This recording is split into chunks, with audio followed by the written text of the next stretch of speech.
গার্লফ্রেন্ডকে বলেছি ওর মেল ফ্রেন্ডকে ব্লক করতে, সে করেছে, বাট অন্য আইডি দিয়ে ওর সাথে কন্ট্যাক্ট করে, অলসো অন্য ছেলেদের সাথেও কথা বলে, সে লয়াল থাকে না।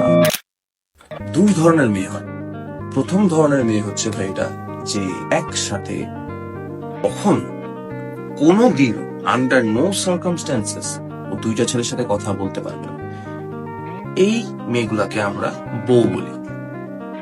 আর যেই মেয়ে একের অধিক ছেলের সাথে কথা বলতে পারবে, এই মেয়েগুলোকে আমরা হো বলি। তো তুমি চিন্তা করো যে তুমি কি বোর সাথে থাকবা না তুমি হোর সাথে থাকবে। এ যদি তোমার সাথে থাকাকালীন অন্য কোনো ছেলের সাথে কথা বলতে পারে, শি ইজ অ্যান অ্যাবসলিউট হো। Problem with whose are the problem with whose are তুমি যে ধরনের মেয়েকে বিয়ে করবে না ভাই, তোমার যখন মেয়ে সন্তান হবে, কন্যা সন্তান হবে না, এটাও এই মেয়ের মতোই হবে। তখন সে দেখবে, হ্যাঁ আমার তো 4টা মেল বেস্ট ফ্রেন্ড ছিল, আমারও তো দুটো থাকতে পারে না। তখন ভাই ছুরিটা নিয়ে নিজের গলাটা কাটতে ইচ্ছে হবে।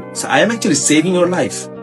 So get rid of this whole as soon as possible. তুমি যখন ভালো মেয়া দেখবে না ভাই, যে একদম শুরু থেকে তুমি আসার পর থেকে আর জীবনও অন্য কারো দিয়ে কোনোদিন তাকায়ও দেখে নেবে, ইউ ফিল ডিফারেন্ট ভাই, ইউ ফিল ডিফারেন্ট। যে না, ওর এক্স কখনো ওকে টেক্সট করতে পারে না, ওর সুযোগই রাখে নাই, ওর কোনো ফ্রেন্ড রাখে না যে না তুমি যখন আসবা তখন তোমার জন্য আমি অপেক্ষা করবো। দিস গার্লস আর ডিফারেন্ট ভাই, দিস গার্লস আর ডিফারেন্ট। যতক্ষণ না ওইটা পাও, ঠিক আছে, কোনো মায়ের সাথে কমিট করো।